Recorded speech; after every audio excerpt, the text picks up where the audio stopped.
साथियों, आतंकवाद का कारोबार चलाना कास्ट इफेक्टिव नहीं है, बल्कि उसकी एक भारी कीमत अदा करनी पड़ सकती है।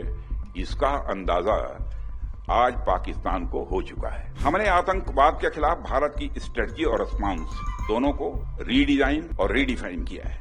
पाक ऑक्युपाइड कश्मीर के लोग वो हमारे अपने हैं। वह दिन दूर नहीं जब हमारा ही अंग पीओके स्वयं लौट कर कहेगा, मैं भारत हूं, भारत ही हूं, मैं वापस आऊंगा। साथियों, भारत की नेशनल सिक्योरिटी में मेक इन इंडिया एक इसेंशियल कंपोनेंट है। यदि हमारे पास यह क्षमता नहीं होती तो भारत की सेनाएं पाकिस्तान के निचले हिस्से से लेकर पीओके तक, पाकिस्तान के निचले हिस्से से लेकर पीओके तक आतंकवाद के खिलाफ इतनी प्रभावी कार्रवाई नहीं कर पाती।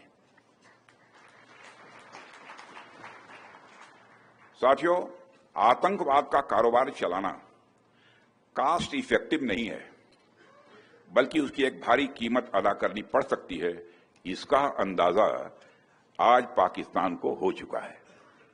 फिर से मैं दोहराना चाहूंगा, आतंकवाद का कारोबार चलाना कास्ट इफेक्टिव नहीं है, बल्कि उसकी एक भारी कीमत अदा करनी पड़ सकती है।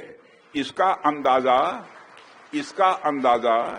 अनुमान आज पाकिस्तान को हो चुका है। हमने आतंकवाद के खिलाफ भारत की स्ट्रेटजी और रिस्पॉन्स दोनों को रीडिजाइन और रीडिफाइन किया है।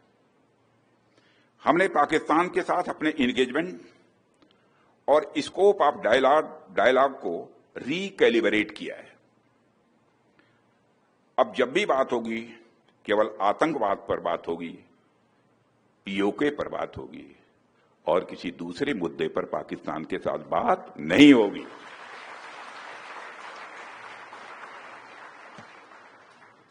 वह दूसरा मुद्दा कौन हो सकता है जिस पर पाकिस्तान बात करना चाहेगा, वो आप जानते हैं।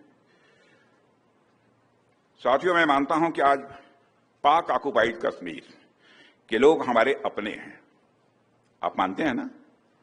पाक ऑक्युपाइड कश्मीर के लोग वो हमारे अपने हैं, हमारे परिवार का हिस्सा हैं।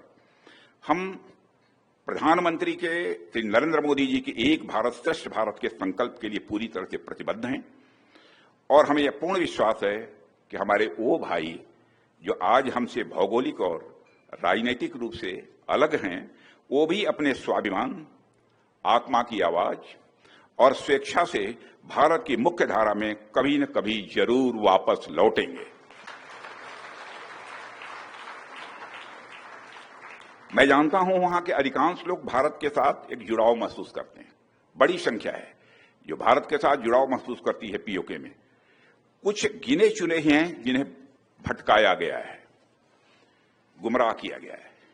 पीओके में रहने वाले हमारे इन भाइयों की स्थिति कुछ ऐसी ही है जैसे वीर योद्धा महाराणा प्रताप के छोटे भाई शक्ति सिंह की थी।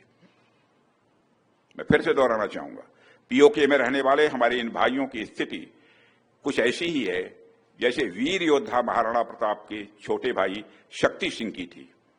छोटे भाई शक्ति सिंह के अलग हो जाने पर भी बड़े भाई महाराणा प्रताप का विश्वास अपने छोटे भाई के प्रति बना रहता है और वह बड़े विश्वास के साथ कहते हैं कि तब कुपंथ को छोड़ सुपथ पर स्वयं चला आएगा, मेरा ही भाई है मुझसे दूर कहां जाएगा।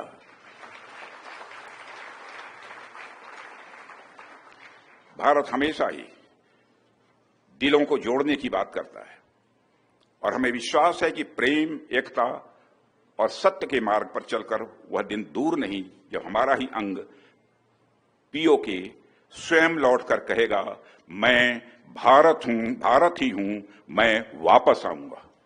और वापस आया हूं, मैं भारत ही हूं, मैं वापस आया हूं, यह पीओके कहेगा। ऐसा मेरा पक्का विश्वास है। पीओके की भारत से एकजुटता इस देश की सांस्कृतिक, सामाजिक और आर्थिक समृद्धि पर निर्भर करती है। साथियों, जब मैं मेक इन इंडिया के माध्यम से प्रॉस्पेरिटी की बात करता हूं तो मेरी बात सिर्फ डिफेंस मैन्युफैक्चरिंग तक ही सीमित नहीं है।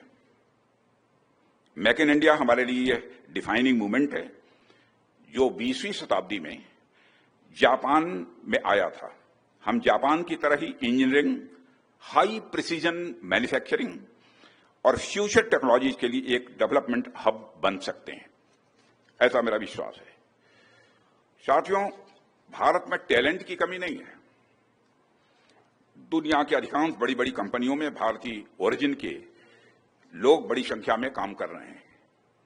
जैसे जापान ने अपनी टेक्नोलॉजी और मैन्युफैक्चरिंग की एक अलग पहचान पूरी दुनिया में बनाई है, वैसे ही भारत की टेक्नोलॉजी और मैन्युफैक्चरिंग भी पूरी दुनिया में जब स्थापित होगी तो उसके बाद हम जब एक पेन भी बनाएंगे तो उसकी ब्रांडिंग हम इंडियन टेक्नोलॉजी द्वारा निर्मित कहकर कर सकेंगे।